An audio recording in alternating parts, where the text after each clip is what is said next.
A new release of Epstein-related documents is reigniting one of the most sensitive and explosive allegations surrounding President Donald Trump. Buried inside the latest trove of files is an FBI report from October 2020, detailing a phone call to the National Threat Operations Center just days before the presidential election. According to the report, a man told federal authorities that a woman he knew accused Donald Trump and Jeffrey Epstein of raping her. The caller said he had met Trump years earlier while working as a limousine driver. When Trump's name came up in a private conversation, the woman, he claimed, suddenly went silent, then made the allegation. Donald J. Trump had raped me along with Jeffrey Epstein, the FBI report quotes her as saying. When urged to contact police, the woman allegedly responded with chilling words, "I can't, they will kill me." The FBI report redacts all names. There is no complaint, no charges, and no corroborating evidence presented. The Justice Department is now moving forcefully to shut the claim down, and just within hours of the release, EFTA EA 0020518, the FBI case file that includes accusation of rape involving Trump, was removed by the DOJ. Earlier, in a public statement, the DOJ says the accusation is unfounded and false, calling it an example of untrue and sensationalist claims submitted to the FBI shortly before the 2020 election. To be clear, the DOJ said, if these claims had a shred of credibility, they would have been weaponized against President Trump already. Trump has denied all wrongdoing and has never been charged with any crime related to Jeffrey Epstein. But the newly released files also include internal Justice Department emails that are raising fresh questions. An assistant U.S. attorney wrote in 2020 that newly obtained flight records showed Trump flew on Epstein's private jet more times than previously known. The email states Trump was listed as a passenger on at least 8 flights between 1993 and 1996, including multiple flights where Ghislaine Maxwell was also present. One flight included a 20-year-old passenger. Others included women who could have been potential witnesses in the Maxwell case. The attorney wrote the note for situational awareness, stressing there were more than 100 pages of dense flight records reviewed, and that the information should not come as a surprise later. Still, no accusation of criminal conduct is made in the email. Trump has long acknowledged knowing Epstein socially in New York and Palm Beach, but says the two fell out around 2004 and had no contact in the years before Epstein's death in federal custody.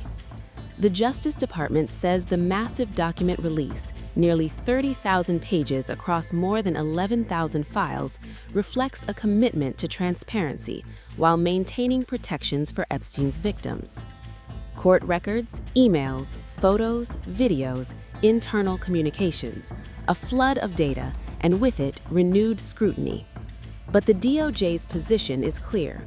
The rape allegations cited in the FBI report is false, unsubstantiated, and unsupported by evidence. What remains is a familiar tension between accusation and proof, transparency and consequence, as the Epstein files continue to cast long shadows over powerful names. A stunning 11,000-file dump, the largest ever released, exposes videos, emails, flight logs, and FBI tips once locked deep inside the Justice Department. At the center of the storm is Donald Trump and his decades-old friendship with a child sex offender. Jet flights, private parties, internal prosecutor notes, subpoenas. The sheer scale of the material is reopening questions many believed were buried for good. And then the most chilling revelations of all.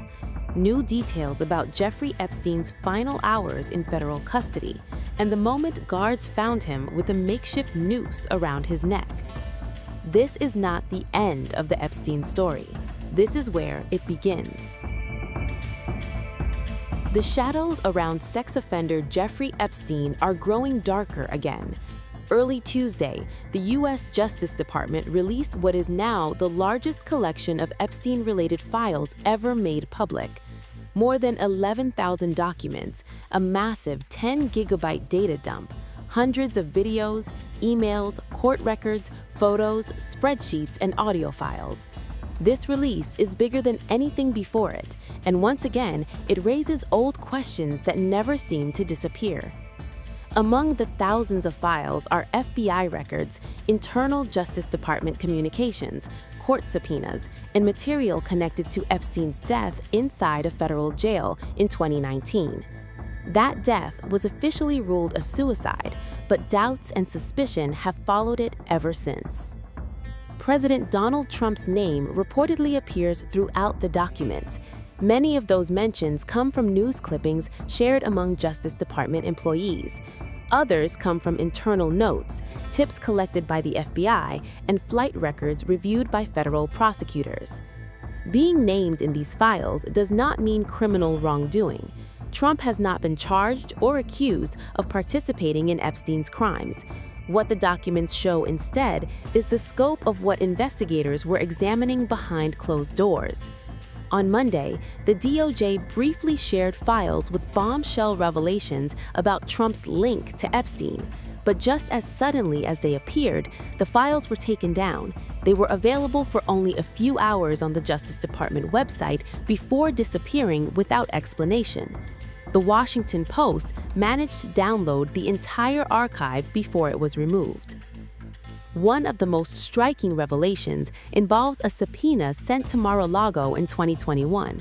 Federal prosecutors were seeking records tied to their case against Ghislaine Maxwell, Epstein's longtime associate, who was later convicted of sex trafficking.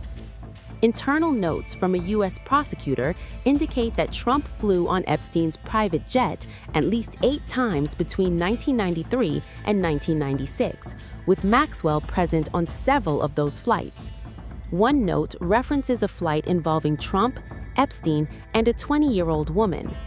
These notes were written as prosecutors reviewed flight logs for potential witnesses in the Maxwell case. The files also include FBI tips from the early 2000s reporting alleged parties involving Epstein and Trump. The documents do not show whether those tips were investigated or confirmed. Inside the files are also chilling details about Epstein's final days. Emails between prison officials discuss psychological assessments and debates about placing him in special housing units. One message describes officers finding Epstein with a makeshift noose around his neck. There are even records showing plans to house Epstein with Cesar Sayoc, a convicted extremist later sentenced to 20 years for mailing bombs to Democrats and journalists. Beyond Trump, the documents stretch far wider.